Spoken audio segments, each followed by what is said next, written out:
Bismillahirrahmanirrahim. Assalamualaikum warahmatullahi wabarakatuh.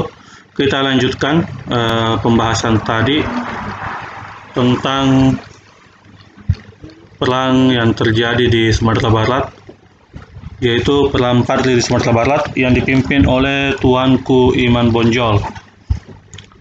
Jadi siasat Belanda dalam menghadapi Tuanku Iman Bonjol adalah dengan mendukung kaum adat yang berselisih dengan kaum Padri pada saat itu.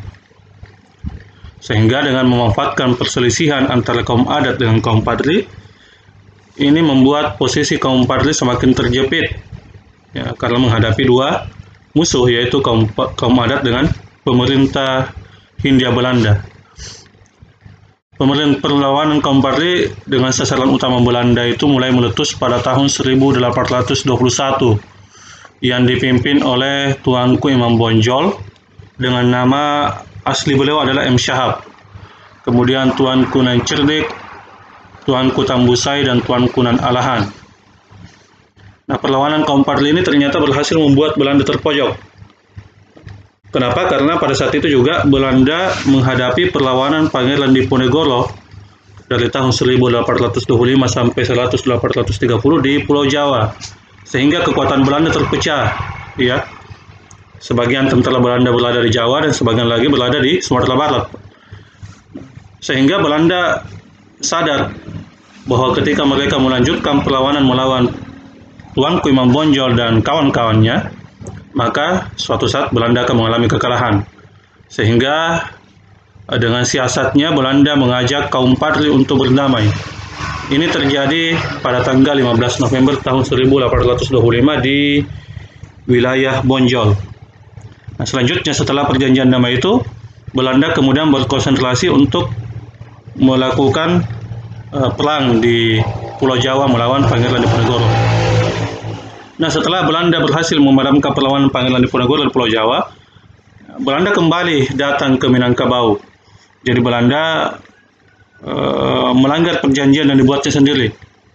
Mereka datang kembali ke Minangkabau untuk melawan kedudukan kaum Padri yang berhasil menguasai Minangkabau pada saat itu.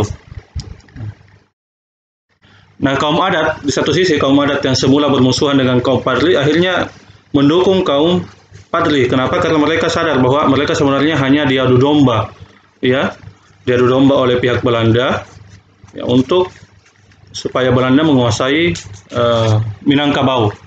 Sehingga kaum adat akhirnya beralih untuk mendukung perjuangan kaum Padri. Juga datang bantuan dari Aceh pada saat itu untuk mendukung perjuangan kaum Padri. Sehingga Belanda benar-benar menghadapi musuh yang tangguh. Untuk menghadapi menghadapi perlawanan Tuanku Imam Bonjol dan kawan-kawan, akhirnya Belanda menerapkan suatu sistem pertahanan yang dikenal dengan sistem benteng Stelsel. Jadi benteng Fort de Kock yang kita lihat tadi di awal, yang terletak di Bukit Tinggi, itu adalah salah satu benteng yang dibuat oleh Belanda, dan benteng lainnya adalah benteng Fort van der Capellen, ya. Nah, siasat Belanda ini akhirnya membuat Belanda menang, yang ditandai dengan jatuhnya benteng pertahanan terakhir kaum Padri di Bonjol pada tahun 1837. Tuanku Imam Bonjol berhasil ditangkap, kemudian diasingkan ke Priangan, kemudian ke Ambon, dan terakhir di Manado, sehingga wafat pada tahun 1864 di Manado. Dengan berakhirnya perang Padri membuat kekuasaan Belanda di Minangkabau semakin besar. Nah, keadaan ini yang kemudian mendukung usaha Belanda untuk kemudian melanjutkan usaha atau ekspansi mereka untuk menguasai wilayah-wilayah lain di Kepulauan Sumatera. Sekarang kita membahas tentang perang Diponegoro dari tahun 1825 sampai tahun 1830. Jadi awal tadi kita sudah singgung bagaimana perlawanan rakyat Minangkabau menghadapi Belanda, yang pada saat bersamaan juga berlangsung perlawanan Pangeran Diponegoro di Pulau Jawa. Jadi perlawanan Pangeran Diponegoro ini dipicu oleh beberapa hal, ya. Banyak sekali pemicu-pemicu yang menyebabkan terjadinya atau meletusnya perang Diponegoro. Di antaranya adalah karena Belanda terlalu ikut campur dalam urusan keraton Yogyakarta. Ya, ini menyebabkan kegelisahan rakyat, kesewenang-wenangan yang dilakukan oleh pemerintah Hindia Belanda, baik itu tentang pajak maupun kebijakan ekonomi lainnya, Itu yang menyebabkan terjadinya sumber penderitaan rakyat di Jawa pada saat itu. Dan ini yang melatar belakangi terjadinya Perang Diponegoro. Dan pemicu utamanya adalah ketika terjadi peristiwa di mana Belanda membangun atau memasang patok-patok pada tanah leluhur Pangeran Diponegoro.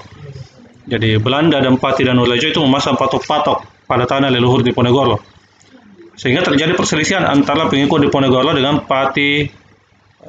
pengikut Diponegoro Pati Danurejo IV yang mencabuti patok-patok tersebut. Sebagai reaksinya, Belanda mengutus serdadu untuk menangkap Pangeran Diponegoro, sehingga perang tidak dapat dihindarkan.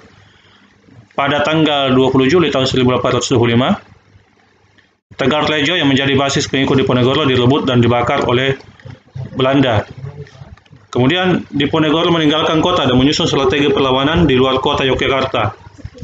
Perang Jawa sendiri secara resmi dikumandangkan pada tahun 1825 sampai tahun 1830 untuk mengusir Belanda. Nah, perlawanan tersebut tidak hanya terjadi di kota Yogyakarta saja, tetapi terus menular sampai di Jawa Tengah dan Jawa Timur.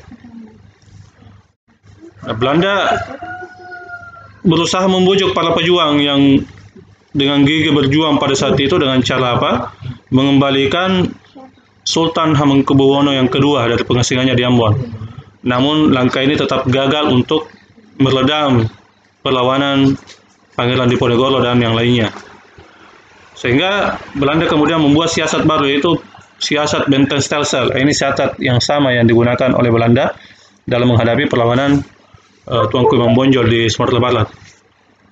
Dengan siasat Benteng-Stelsel ini akhirnya Belanda berhasil memecah belah jumlah pasukan Pangeran Diponegoro dengan berhasil menangkap Kiai Maja dan Pangeran Mangkabumi. Kemudian berhasil juga meyakinkan Panglima Sentot Prawirjodirjo untuk membuat perjanjian perdamaian. Nah, di tahun 1830, tepatnya di bulan Maret, Diponegoro akhirnya bersedia mengadakan perundingan dengan Belanda di Magelang, Jawa Tengah. Tapi perundingan tersebut ternyata hanya tipu muslihat dari Belanda, yang mana setelah terjadinya perjanjian dengan pemerintah Hindia Belanda, Pangeran Diponegoro ditangkap pada saat itu dan kemudian diasingkan ke Manado, kemudian di Makassar, sehingga wafat di Makassar pada tahun 1855. Jadi kalau anakku sekalian ke Makassar, di sana ada makam Pangeran Diponegoro. Jadi setelah berakhirnya Perang Jawa, Perang Diponegoro, maka tidak ada lagi perang besar lainnya terjadi di Pulau Jawa. Jadi siasat yang dilakukan Belanda untuk menghentikan perlawanan Pangeran Diponegoro itu sama dengan siasat yang dilakukan di Minangkabau dan siasat yang dilakukan untuk menghadapi perlawanan rakyat Tidore yang kita bahas pada pertemuan sebelumnya, di mana Belanda menjanjikan perjanjian, ya. Setelah dilakukan perundingan, ya, mereka menangkap Pangeran Diponegoro. Selanjutnya adalah perlawanan Aceh. Perang Aceh dipimpin oleh Teuku Umar, ya. Kemudian ada Panglima Polem, kemudian ada Cut Nyading, ada Cut Meutia dan yang lainnya.